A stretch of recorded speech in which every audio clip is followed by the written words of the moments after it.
My brain went from operating at 100 miles an hour to complete shutdown. One example is I was trying to pay for something in the shop and counting out the change, and I kept losing count, and eventually I just had to hand my purse to the shopkeeper. On my way to work one day, I collapsed and was carted off to the doctor, and I was diagnosed with depression. I was off work in total for 7 months, and I was in and out of psychiatric hospital during that time. I was generally a happy and energetic person. I coped with the usual demands of a city career. In my spare time, I trained at acrobatics and flying trapeze, and I had a very active social life as well. Depression was the last thing I thought I'd suffer from. At first, I felt weak and embarrassed, like I couldn't handle the pressures of the job. I hid away and hoped that it would go away on its own. I resisted all psychiatric treatment for a few weeks, and when I did eventually go and see a psychiatrist, I really felt like I was just wasting her time. I couldn't admit that I was ill. I certainly couldn't say the words, "I have depression."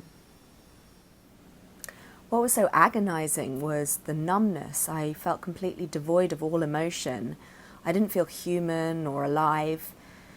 It was such a stark contrast to the life that I'd been living previously. I think that's why I turned to self-harming. I just needed that rush of pain, any kind of sensation that might fill the void. One night I just wanted the numbness to end. I couldn't think of how I might end my life. Planning just wasn't an option at that stage. And maybe that's what saved me ultimately. And that was the night that I was admitted to hospital. Being in hospital was a huge turning point for me. I finally admitted that I was ill, and I let people take care of me. And whilst before I thought that I would never be the same person ever again, I finally realised that I could actually get better. It was around that time that I started taking a long, hard look at who I was and how I was living my life. Bringing that level of self-awareness was life-changing for me. I realised that I was unconsciously going through life, just going through the motions, doing what I thought was the right thing to do, and never really considering what it is that I wanted to do.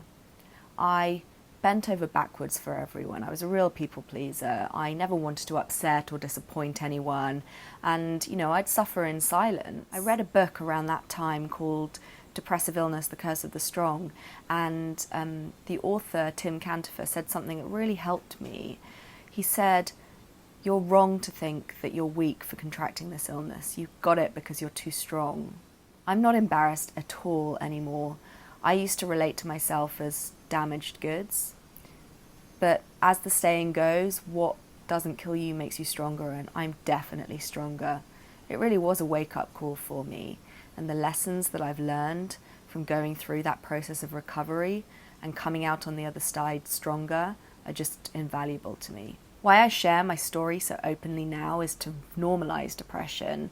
There's such a huge stigma still around mental health illnesses, and anything that I can do to erode that is, in my view, worthwhile.